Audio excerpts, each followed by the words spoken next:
Shalom, selamat pagi Bapak Ibu Sobat The Messenger.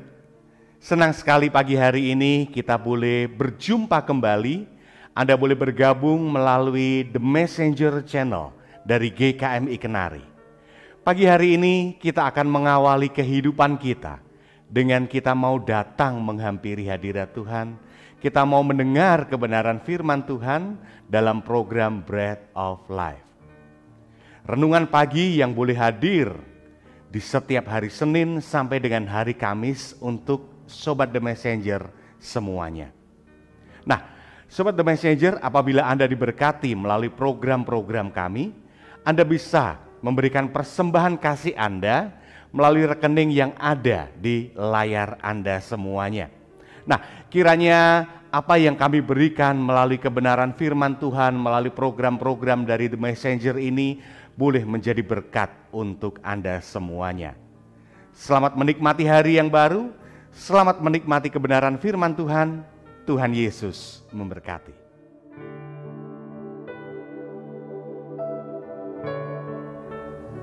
Selamat pagi Bapak Ibu, saudara-saudara Sobat Messenger, salam sejahtera untuk kita semua. Pagi hari ini oleh anugerah Tuhan kita dikaruniakan satu kehidupan yang baru, hikmat yang baru, semangat yang baru yang dapat kita nikmati, bahkan menolong kita dalam menyelesaikan berbagai rupa-rupa tugas, peran, dan tanggung jawab dalam kehidupan kita. Bersama-sama di dalam Bread of Life, kita akan mengawali hari kita dengan belajar firman Tuhan. Mari kita berdoa terlebih dahulu. Bapa kami surga, sungguh kami mengucap syukur. Sungguh Engkau Allah yang setia dalam kehidupan kami, memberkati kami sepanjang malam saat kami tidur, dan pagi hari ini Kau bangunkan kami kembali dengan semangat yang baru, hikmat yang baru, rahmat yang baru, yang menjadi kekuatan bagi kami mengerjakan berbagai perkara bersama-sama dengan sahabat-sahabat kami Messenger di dalam Bread of Life. Kami akan belajar kebenaran firman Tuhan. Roh Kudus yang tolong kami semua, sehingga apa yang kami baca, kami renungkan, kami mengerti, kami simpan dalam hati dan menjadi tuntunan kehidupan kami setiap hari. Di dalam nama Tuhan Yesus kami berdoa. Amin. Bapak Ibu, saudara-saudara, Sobat Messenger, bagian firman Tuhan yang menjadi perenungan kita pada pagi hari ini diambil dari kitab Kejadian. Kitab Kejadian pasal ke-24. Kitab Kejadian pasal ke-24 ayat ke-12 hingga ke-21. Kejadian pasal 24 ayat ke-12 hingga ke-21, demikian firman Tuhan. Lalu berkatalah Eliezer, Tuhan, Allah Tuanku Abraham, buatlah kiranya tercapai tujuanku pada hari ini. Tunjukkanlah kasih setiamu kepada Tuanku Abraham.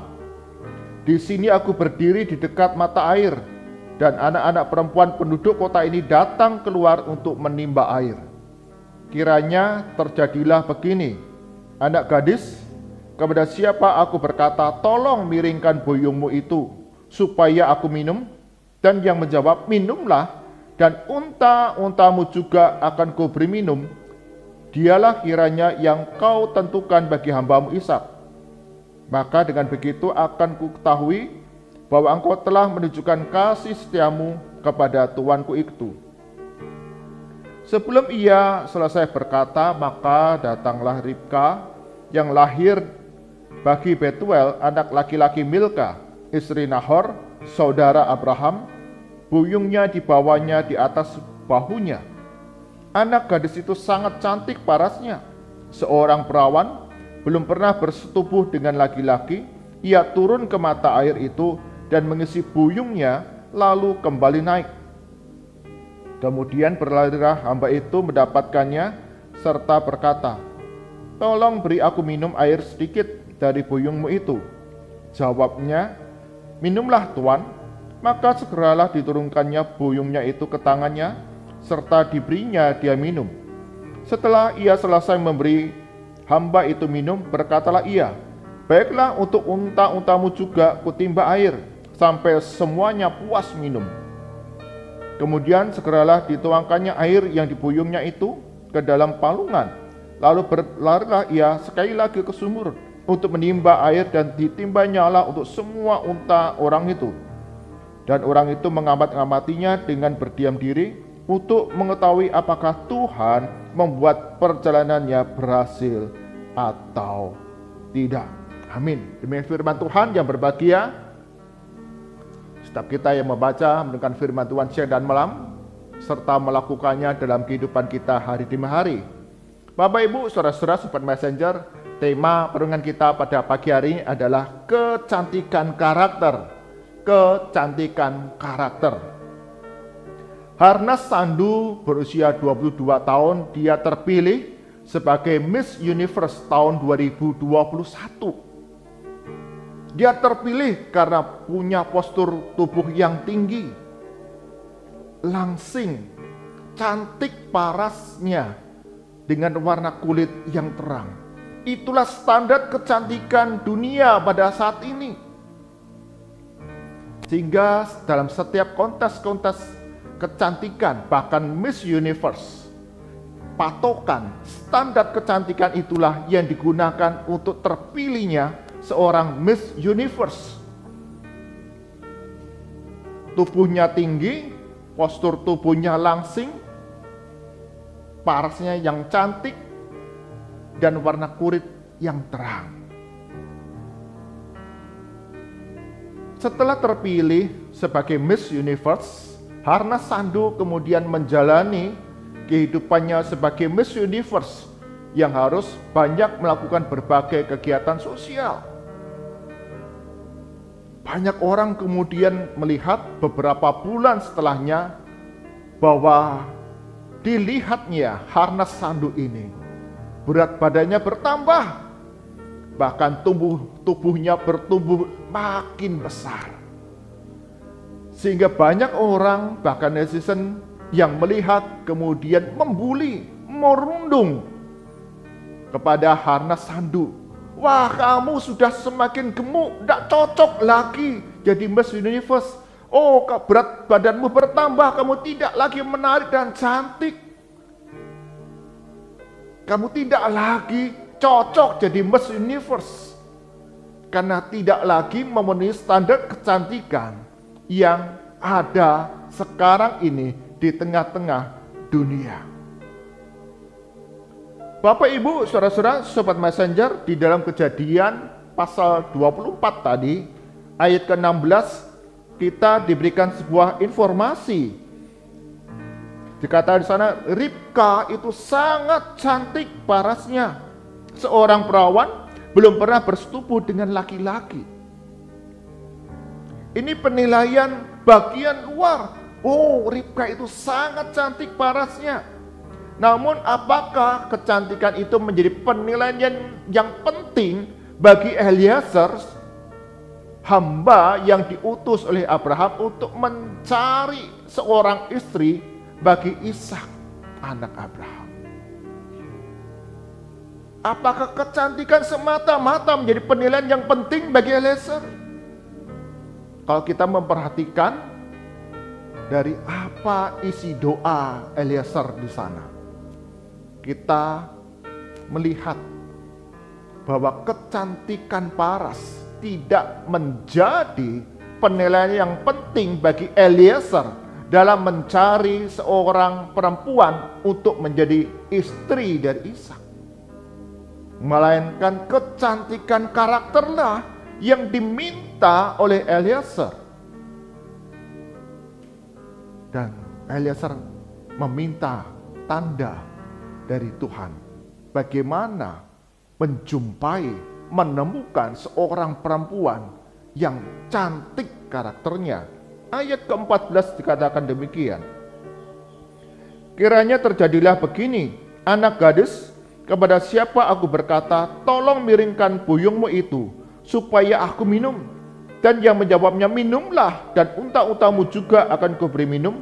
dialah kiranya yang kau tentukan bagi hambamu Ishak. Eliezer meminta tanda kepada Tuhan Allah. Kalau ada seorang anak gadis memberikan minum bagi dirinya, bahkan unta-unta yang dia bawa, dialah yang ditentukan oleh Tuhan Allah menjadi istri dari Ishak. Bapak Ibu, saudara-saudara, sobat messenger, dalam budaya saat itu adalah hal yang wajar bagi Ribka untuk memberi air minum bagi orang asing. Tetapi ketika Ribka juga memberi minum kepada unta-unta yang haus yang dibawa oleh Eliezer, itu sangatlah berbeda. Kita bisa membayangkan ada 10 ekor unta yang sedang haus, yang membutuhkan minum. Berarti perlu banyak sekali air. Dan tentu saja bagi Ribka tidak hanya satu kali dia mengisi buyungnya dengan air dan menuangnya ke dalam palungan dan itu selesai. Tidak, tentu berkali-kali Ribka kemudian harus bolak-balik mengisi buyung yang dia bawa dengan air untuk dia bawa ke palungan, dituangkan di sana. Oh, masih kurang, balik lagi ke mata air, mengisi buyungnya dengan penuh air, dan datang lagi ke palungan, tuang lagi. Bapak Ibu Saudara, 10 ekor unta yang haus. Unta itu kuat minum dan membutuhkan kira-kira bisa mencapai 200 galon. Puluhan kali Ribka harus bolak-balik untuk memberi air kepada unta yang dibawa oleh Eliezer. Ini menunjukkan satu sikap seorang hamba dari Ribka.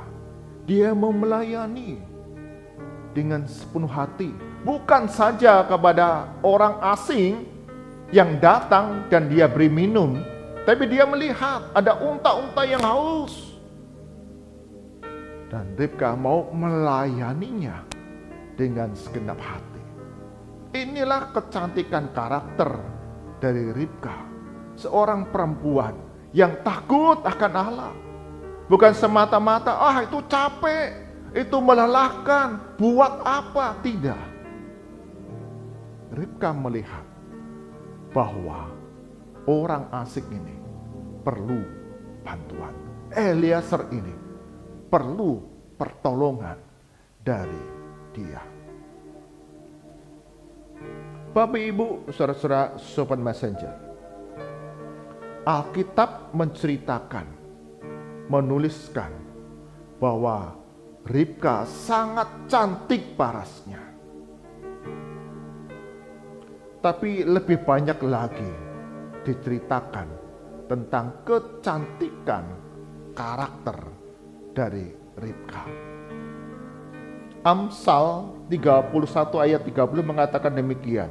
Kemolekan adalah bohong dan kecantikan adalah sia-sia. Tetapi istri yang takut akan Tuhan akan dipuji-puji.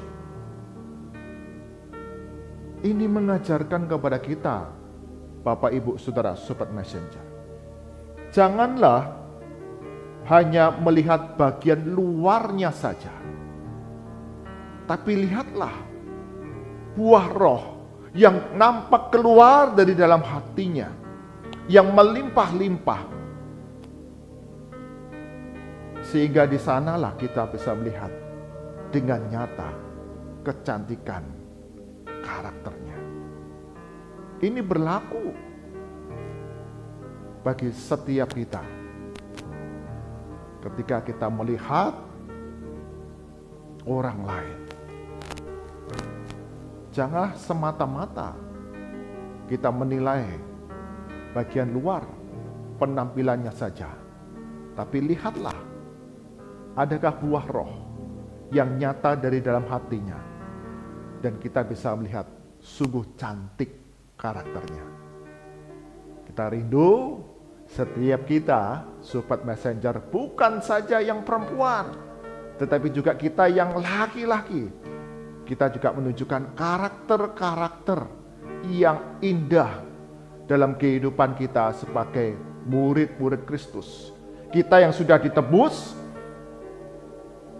kita adalah milik Kristus, dan ada Roh Kudus dalam hati kita. Biarlah kita punya ketundukan, ketaatan kepada Roh Kudus dalam perjalanan kehidupan kita, sehingga banyak orang boleh melihat sungguh cantik karakter kita dan mempermuliakan Bapa kita di surga.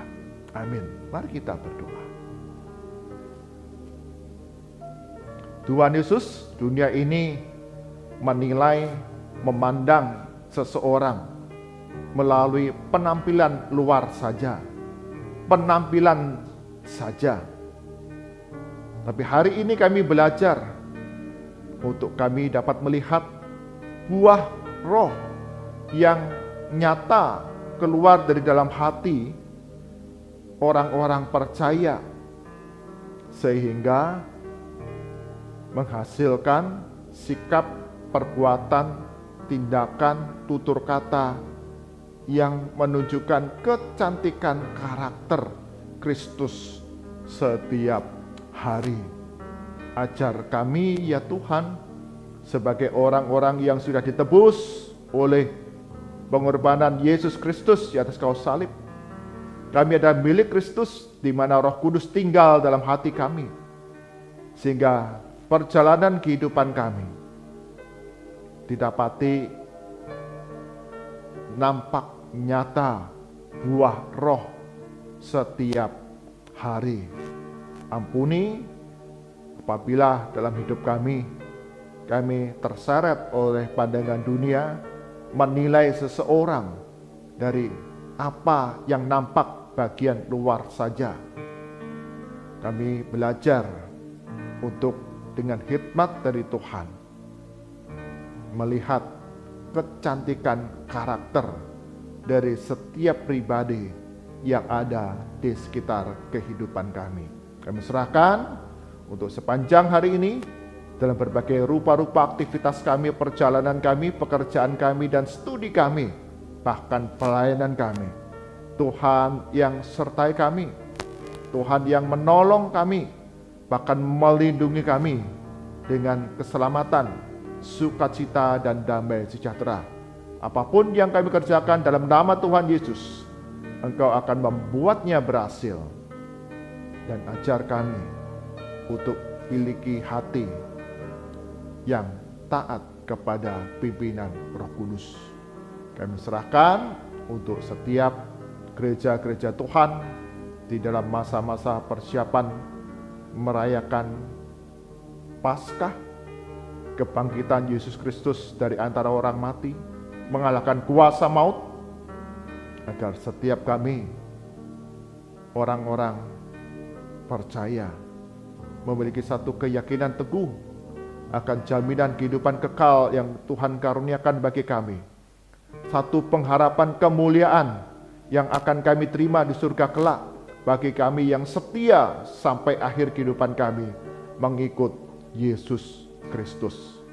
Kami serahkan untuk gereja-gereja Tuhan dalam berbagai rupa-rupa rangkaian acara kegiatan peribadahan yang akan diselenggarakan, sungguh mendatangkan sukacita, bahkan iman yang semakin teguh bersama dengan Tuhan Yesus dalam menjalani kehidupan di tengah dunia ini. Berdoa bagi bangsa dan negara kami Indonesia, baik Kota Kudus ataupun dimanapun kami tinggal berada. Sungguh Tuhan Yesus, Engkau yang karuniakan keamanan, karuniakan kedamaian, kerukunan semasa sepanjang bulan puasa ini. Ada berbagai rupa-rupa kegiatan, tapi sungguh semua kegiatan dalam masyarakat ini dapat berjalan dengan baik, dengan lancar, tanpa ada gangguan ataupun gesekan, konflik di tengah masyarakat. Kami belajar untuk saling menghargai dalam keberbedaan kami, sikap toleransi, tanpa mengabaikan iman percaya kami kepada Yesus Kristus untuk membawa damai, membagikan kasih kepada sesama kami. Berkati ya Tuhan, bangsa dan negara kami ini terus ada di dalam kedamaian kerukunan di tengah masyarakat yang sangat beragam ini. Mari arahkan hati kita kepada Tuhan dan kita terima berkat dari Tuhan. Kasih karunia, hikmat dan damai sejahtera dari Tuhan kita Yesus Kristus, kasih setia dan pemeliharaan penuh kuasa dari Allah Bapa, serta penghiburan kekuatan dari Roh Kudus senantiasa menjadi langkah kehidupan kita anak-anak Tuhan untuk bertumbuh menjadi murid-murid Kristus yang menyatakan buah roh dalam perjalanan kehidupan di tengah dunia, dan penyertaan Yesus Kristus senantiasa ada dari sekarang sampai selama-lamanya. Amin. Bapak Ibu, saudara-saudara, sobat messenger, di tengah dunia yang banyak memandang, menilai seseorang dari bagian luarnya saja, kita belajar sebagai anak-anak Tuhan, sebagai murid-murid Kristus, kita menampakkan buah-buah roh dari dalam hati kita, nyata dalam tindakan perbuatan kita setiap hari, sehingga banyak orang melihat kecantikan karakter yang sudah diubahkan di dalam Yesus Kristus. Tuhan Yesus berkati kita semua.